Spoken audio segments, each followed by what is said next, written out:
കർത്താവിൻ്റെ വലിയ നാമം വാഴ്ത്തപ്പെടുമാറാകട്ടെ. നമുക്കൊരു വേദവാക്യം വായിക്കാം. സങ്കീർത്തനങ്ങൾ 55-ാം അധ്യായം അതിൻ്റെ 22-ാം വാക്യം. അതിൻ്റെ അവസാന ഭാഗത്ത് ഇങ്ങനെയാണ് നാം വായിക്കുന്നത്: നീതിമാൻ കുലുങ്ങിപ്പോകുവാൻ അവൻ ഒരു നാളും സമ്മതിക്കുകയില്ല. പ്രാരംഭത്തിൽ വായിക്കുന്നത്, നിൻ്റെ ഭാരം യഹോവയുടെ മേൽ വെച്ചുകൊള്ളുക, അവൻ നിന്നെ പുലർത്തും എന്ന് പറഞ്ഞിട്ടാണ് അതിൻ്റെ അവസാന ഭാഗത്തിൽ നാം വായിച്ചത്, നീതിമാൻ കുലുങ്ങിപ്പോകുവാൻ അവൻ ഒരു നാളും സമ്മതിക്കുകയില്ല. പ്രിയ ദൈവമക്കളെ, നമുക്ക് ദൈവത്തിൻ്റെ ഈ വചനം നമുക്ക് വളരെ കരുത്തും ആശ്വാസവും നൽകുന്ന വചനമാണ്. നാം അറിഞ്ഞിരിക്കേണ്ട ഒരു സത്യം, നാം ദൈവത്തെ സേവിക്കേണ്ടതും സ്നേഹിക്കേണ്ടതും ദൈവവചനത്തിൽ കൂടി തന്നെയാണ്. ദൈവവചന പഠനം ദൈവത്തോടടുത്ത് നിൽക്കുവാനും കർത്താവിനെ സ്നേഹിക്കുവാനും നമുക്ക് കൂടുതലിടയാകും. ദൈവത്തെ അറിയുവാൻ നമുക്ക് മറ്റ് യാതൊരു ഉപാധിയുമില്ല. ദൈവവചനത്തിൽ കൂടി തന്നെ വേണം നാം ദൈവത്തെ സ്നേഹിക്കാൻ. കർത്താവിൻ്റെ വചനത്തിൽ വായിക്കുന്നു, നീതിമാൻ കുലുങ്ങിപ്പോകുവാൻ അവൻ ഒരു നാളും സമ്മതിക്കുകയുമില്ല. എത്രയോ കരുത്തുറ്റ ഒരു വാക്യമാണത്. നാം ലോകത്തിലേക്ക് നോക്കിയാൽ എത്രയോ ഭരണകൂടങ്ങൾ, എത്രയോ വ്യക്തികളുടെ പരാജയങ്ങൾ നാം കണ്ടു. എത്രയോ വ്യക്തികൾ തങ്ങളുടെ കസേര ഉപേക്ഷിച്ച് ഓടിപ്പോയി. ഈ അടുത്ത കാലത്ത് നമ്മൾ കണ്ടു, സിറിയൻ പ്രസിഡൻ്റ് ദീർഘവർഷം ഭരണത്തിലിരുന്ന് ഭരിച്ചു. ഒടുവിൽ ഗത്യന്തരമില്ലാതെ രാജ്യം വിട്ട്, തൻ്റെ പദവികൾ വിട്ട്, കസേര ഉപേക്ഷിച്ചു, അങ്ങ് രക്ഷകരെ വിട്ട് തൻ്റെ പ്രാണനും കൊണ്ട് മറ്റൊരു രാജ്യത്തിലേക്ക് അഭയം പ്രാപിച്ചു. അഥവാ കുലുങ്ങിപ്പോയി. പിടിച്ചു നിൽപ്പാൻ പ്രാപ്തിയില്ലാതെ ഭയപ്പെട്ട് സ്വന്തം ദേശം വിട്ട് പോയതായിട്ട് നാം ഈ ദിവസങ്ങളിൽ വാർത്തകൾ കൂടി കണ്ടു. മാത്രവുമല്ല, നമ്മുടെ അയൽ രാജ്യമായ ബംഗ്ലാദേശിലെ പ്രധാനമന്ത്രി ഭരണം നഷ്ടപ്പെട്ട് കസേര ഉപേക്ഷിക്കപ്പെടേണ്ടി വന്നു. സ്വന്തം ദേശവും സ്വന്തം രാജ്യവും വിട്ട് നമ്മുടെ ഇന്ത്യയിലേക്ക് അഭയം പ്രാപിച്ച് വന്നിരിക്കുന്ന ഒരു കാഴ്ചയും നമ്മൾ ഈ അടുത്ത നാളിൽ കണ്ടു. അങ്ങനെ നാം ലോകത്തിലേക്ക് ചിന്തിച്ചാൽ എത്രയോ വ്യക്തികൾ പരാജയത്തിൽ ചെന്ന് കലാശിച്ചു. ഇന്ന് നാം അവരെയൊക്കെ ഒന്ന് നോക്കിയാൽ, ഓർത്താൽ എത്രയോ ഭയാനകമായിരിക്കും അവരുടെ അവസ്ഥ. ഒരു കാലത്ത് സുഖലോലുപതയിൽ അവർ വിരാജിച്ചു. ആ കസേരയൊക്കെ എന്നും ഉറപ്പായിട്ടുണ്ടായിരിക്കുമെന്ന് അവർ വിചാരിച്ചു. എന്നാൽ എല്ലാം നഷ്ടപ്പെട്ടു.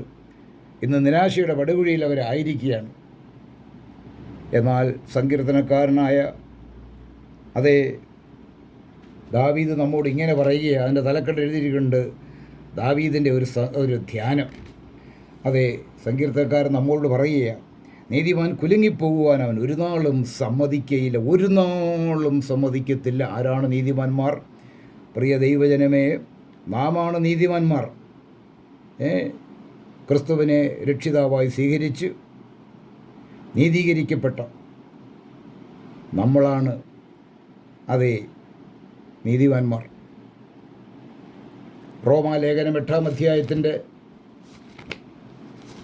അവിടെ വായിക്കുന്ന ഒരു ഭാഗമുണ്ട്. ആ വചനവും നമുക്ക് വളരെ കരുത്ത് പകരുന്ന വചനമാണ്. 8-ാം അധ്യായത്തിൻ്റെ റോമാലേഖനം 8-ാം അധ്യായം അതിൻ്റെ 31 മുതലുള്ള വേദവാക്യങ്ങൾ നമ്മൾ വായിച്ചാൽ അവിടെ കാണുന്നത്, അപ്പോസ്തലനായ പൗലോസ് പറയുക, ദൈവം തിരഞ്ഞെടുത്തവരെ ആർ കുറ്റം ചുമത്തും. അവിടെയും വായിക്കുന്നത്, നീതീകരിക്കുന്നവൻ ദൈവം. എത്ര കരുത്തുറ്റ വചനമാണ്.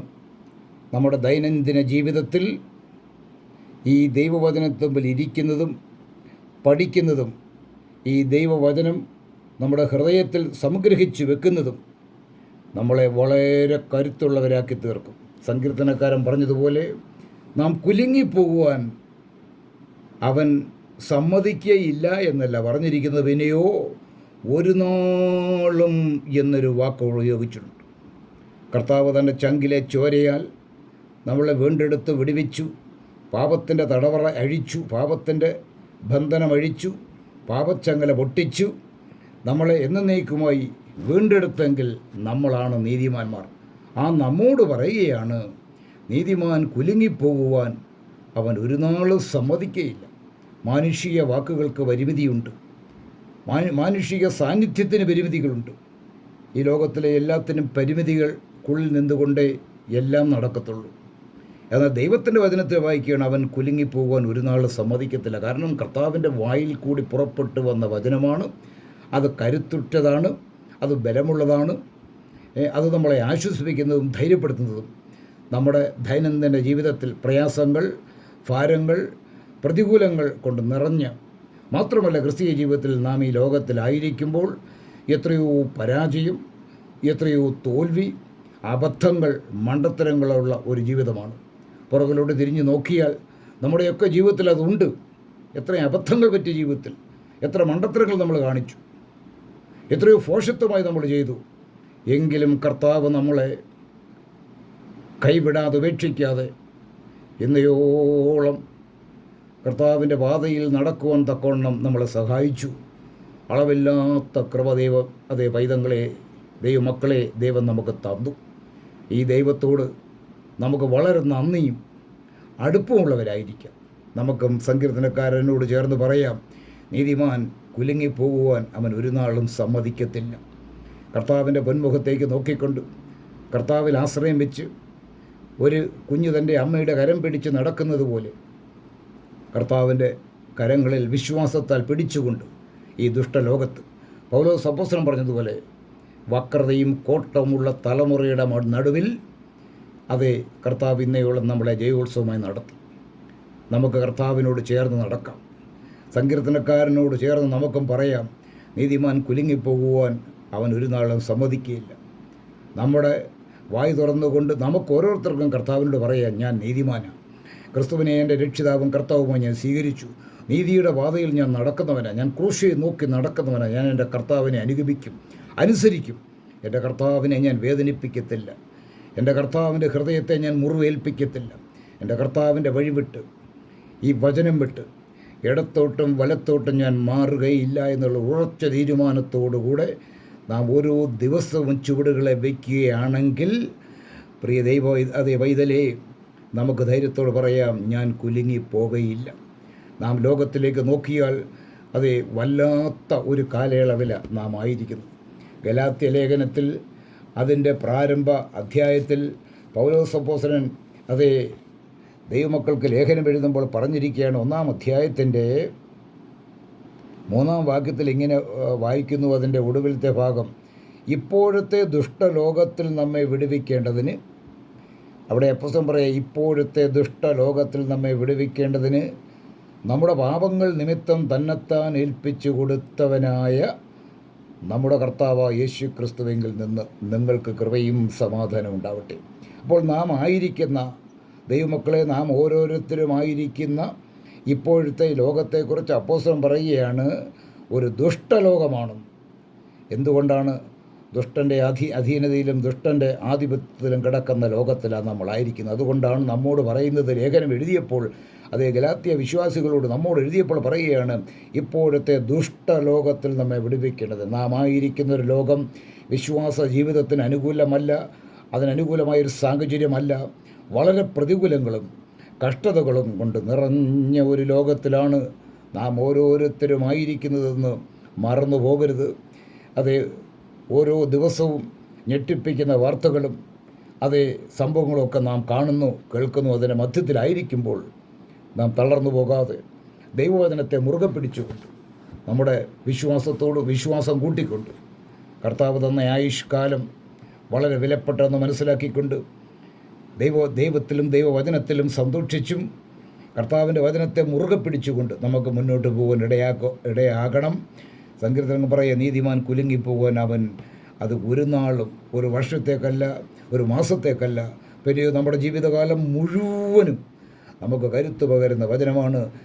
അതേ നീതിമാൻ കുലുങ്ങിപ്പോകുവാൻ അവൻ നമ്മുടെ കർത്താവ് ഒരു നാളും സമ്മതിക്കത്തില്ല എന്ന് വാക്കു പറഞ്ഞിരിക്കിയാൽ ഇനി വാക്കു പറഞ്ഞ വിശ്വസ്തൻ തൻ്റെ വാക്കു മാറ്റുമോ? പ്രിയമുള്ളവർ, ഒരിക്കലും കർത്താവിൻ്റെ വായിൽ നിന്ന് പുറപ്പെട്ട വചനം അത് മാറുന്നതല്ല. കാലാവസ്ഥയ്ക്കനുസരിച്ച്, സാഹചര്യം അനുസരിച്ച് അത് മാറ്റം വരുന്നതല്ല ദൈവത്തിൻ്റെ വചനം. ദൈവത്തിൻ്റെ വചനം സ്വർഗത്തിൽ എന്നേക്കും സ്ഥിരമായിരിക്കുന്നു എന്നുള്ളത് കൊണ്ട് കർത്താവ് പറഞ്ഞ വചനത്തിന് കർത്താവിനെ പോലെ ഉറപ്പും അതേ വിശ്വസ്തതയുമുള്ള വചനമാണ്. ഈ കരുത്തുറ്റ വചനങ്ങളിൽ ആശ്രയിച്ചുകൊണ്ട് ഏതാണ്ട് നമ്മുടെ പുതിയ വർഷത്തോട് അടുക്കുകയാണല്ലോ. ഏതാനും ചില ദിവസങ്ങൾ കഴിയുമ്പോൾ കർത്താവ് വരുവാൻ താമസിക്കുകയാണെങ്കിൽ പുതിയ വർഷത്തിലേക്ക് നാം ചുവടുകളെ വയ്ക്കും. ഈ വർഷത്തിൻ്റെ ആരംഭം മുതൽ ഈ നിമിഷം വരെ നമുക്ക് എത്രയോ നന്മകൾ കർത്താവ് ചെയ്തു. നമ്മളെ കരം പിടിച്ച് നടത്തി, നമ്മളെ മാറോടണച്ചു, സ്നേഹിച്ചു. ധാരാളമായ കൃപ മഞ്ഞുപോലെ മാരിപോലെ നമ്മുടെ ഓരോരുത്തരുടെ മേലും ചൊരിഞ്ഞു. നമ്മുടെ കണ്ണുനീർ തുടച്ചു, പ്രോത്സാഹനം നൽകി. ദുഷ്ടൻ്റെ കയ്യിൽ നാം ആരും അകപ്പെടാതെ അതേ ഭദ്രമായി പരിപാലിക്കപ്പെട്ടു. ഈ കർത്താവിനോട് നന്ദിയും വളരെ കൂറും വിശ്വസ്തതയുള്ളവരായി കർത്താവിനെ അനുഗമിപ്പാൻ, കർത്താവ് നമുക്കൊരു പുതിയ വർഷം തരികയാണെങ്കിൽ കർത്താവിന് വേണ്ടി അതേ അധ്വാനിപ്പാൻ നമ്മുടെ ബുദ്ധി, നമ്മുടെ ധനം, നമ്മുടെ ആരോഗ്യം, മാത്രമല്ല നമ്മുടെ സമയം കൂടി കർത്താവിന് വേണ്ടി ചെലവഴിപ്പാൻ ഇടയാക്കണം. കർത്താവ് നമുക്ക് തന്ന ജീവിതം വളരെ വിലപ്പെട്ടതാണ്.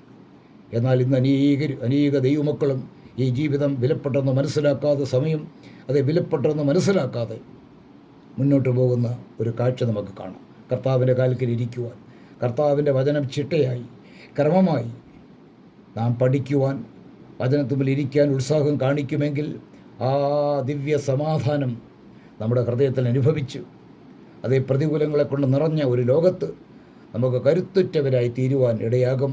അങ്ങനെയെങ്കിൽ സങ്കീർത്തനക്കാരനായ ദാവീദിനോട് ചേർന്ന് നമുക്കും പറയാം, നീതിമാൻ കുലുങ്ങിപ്പോകുവാൻ അവൻ ഒരു നാളും സമ്മതിക്കുകയില്ല. പ്രിയ ദൈവമക്കളെ, അതേ നമുക്ക് കൂടുതൽ കർത്താവിനോട് ചേർന്ന് നടക്കാം. യെശയ്യാ പ്രവചനത്തിൽ വായിക്കുന്ന ഒരിടയൻ തൻ്റെ ആട്ടിൻകൂട്ടത്തെ മേയ്ക്കുന്നത് പോലെ അതേ അവൻ കുഞ്ഞാടുകളെ ഭുജത്തിലെടുത്ത് മറുപടത്തിൽ ചേർത്ത് വഹിക്കുകയും തള്ളകളെ പതുക്കെ നടത്തുകയും ചെയ്യുമെന്ന് അതേ അതേ യെശയ്യാ പ്രവചനത്തിൽ അതേ പറഞ്ഞിട്ടുള്ളത് കൊണ്ട് അതേ നമുക്കും ദൈവവചനത്തിൽ ആശ്രയിക്കാം. ദൈവവചനത്തിൽ കൂടി നമ്മുടെ കർത്താവിനെ സ്നേഹിക്കാം. അതിനായി ദൈവവചനം അധികമായി പഠിക്കുന്നവരും ദൈവവചനത്തിന് മുമ്പിൽ സമയം ചെലവഴിക്കുന്നവരുമായി തീരുവാൻ നമുക്കിടയാകണം. സമയം നഷ്ടപ്പെടുത്തി കളഞ്ഞാൽ പിന്നീട് നമുക്ക് സമയം ലഭിക്കുന്നതല്ല. പിന്നീട് നഷ്ടപ്പെട്ടു പോയ സമയത്തെക്കുറിച്ച് പിന്നീട് നാം വിലപിക്കേണ്ടതായിട്ട് വരും. എനിക്ക് കഴിഞ്ഞില്ലല്ലോ, എനിക്കതിന് പറ്റിയില്ലല്ലോ എന്ന് നാം ഖേദിക്കാതിരിക്കണമെങ്കിൽ ഇന്ന് അതേ നാം കർത്താവിൻ്റെ കാൽക്കൽ ഇരുന്നു കൊണ്ട് അതേ വളരെ കരുതലോടെ, സൂക്ഷ്മതയോടെ കർത്താവിനെ സേവിച്ചും സ്നേഹിച്ചും പ്രതികൂലങ്ങളെ തരണം ചെയ്തും കർത്താവിൻ്റെ മാർബിൾ ചാരി ആ കർത്താവിൻ്റെ പൊന്മുഖത്ത് അതേ നമുക്ക് വേണ്ടി ജീവൻ ബലിയർപ്പിച്ച് നമ്മുടെ കർത്താവിൻ്റെ പൊന്മുഖത്ത് മൊത്തം വെച്ചുകൊണ്ട് ചേർന്ന് നടക്കാം. ഒരനുഗ്രഹീതമായ, പരാജയപ്പെട്ട ഒരു ജീവിതമല്ല, ധന്യമായ, അനുഗ്രഹീതമായ കർത്താവുമായിട്ടുള്ള നല്ല ഊഷ്മളമായൊരു ബന്ധം നിലനിർത്തിക്കൊണ്ട് നമുക്ക് മുന്നോട്ട് പോകാം. കർത്താവ് നമ്മിലും നമ്മുടെ കുടുംബങ്ങളിലും പ്രസാദിക്കുമാറാകട്ടെ. കർത്താവിൻ്റെ വചനം നമുക്ക് ചിട്ടയായി പഠിക്കാം, അത് ഹൃദയത്തിൽ സംഗ്രഹിക്കാം, അനേകർക്ക് പറഞ്ഞു കൊടുക്കാം, സമയം തക്കത്തിൽ ഉപയോഗിക്കാം. സങ്കീർത്തനക്കാരൻ പറഞ്ഞതുപോലെ തന്നെ നമുക്ക് ചെയ്യാം. നിൻ്റെ ഭാരം യഹോവയുടെ വെച്ചു കൊടുക്കാം, അവൻ നിന്നെ പുലർത്തും. നമുക്ക് എത്രയോ ഭാരങ്ങളാണ് നമുക്കുള്ളത്. ഈ ലോകം തരുന്ന ഭാരവും പ്രയാസവും വേദനയും കണ്ണുനീരും മാത്രമാണ്. അതെല്ലാം നമ്മുടെ കർത്താവിൻ്റെ അതേ ചുമലിൽ വെച്ച് കൊടുത്തുകൊണ്ട് നമുക്ക് പറയാം, എൻ്റെ ദൈവം എന്നെ പുലർത്തും, എൻ്റെ കർത്താവിനെ പോറ്റും, എൻ്റെ സകലത്തിനും എൻ്റെ യേശു എനിക്ക് മതിയായവനാണ്. അതേ സകലത്തിനും മതിയായവനാണ് പ്രിയ ദൈവമക്കളെ നമ്മുടെ കർത്താവ്. അതുകൊണ്ട് സങ്കീർത്തനക്കാരോട് ചേർന്ന് നമുക്കും പറയാം, നീതിമാൻ കുലുങ്ങിപ്പോകുവാൻ ഞാൻ നീതിമാനാണ്, ഞാൻ ക്രിസ്തുവിൻ്റെ രക്തത്തിൽ വിടുവിക്കപ്പെട്ട വീണ്ടെടുക്കപ്പെട്ട സ്വർഗീയ പൈതലാണ്. അതുകൊണ്ട് പ്രയാസങ്ങൾ, പ്രതികൂലങ്ങൾ, കണ്ണുനീർ അതേ വന്നാലും ഞാൻ കുലുങ്ങിപ്പോകുകയില്ല. എൻ്റെ കർത്താവ് തൻ്റെ ഉള്ളംകരലിനെ വഹിക്കും, ഞാൻ ചേർന്ന് നടക്കുമെന്നുള്ള വിശ്വാസത്തിൻ്റെ വാക്കുകളെ ഉച്ചരിച്ചുകൊണ്ട് തോൽവിയുടെയോ പരാജയത്തിൻ്റെയോ വാക്കുകൾ ഉച്ചരിക്കാതെ അതേ നമുക്ക് ക്രൂശിയെ നോക്കി ജയത്തിൻ്റെ വാക്കുകളെ പറഞ്ഞുകൊണ്ട് നമുക്ക് മുന്നോട്ട് പോകാം.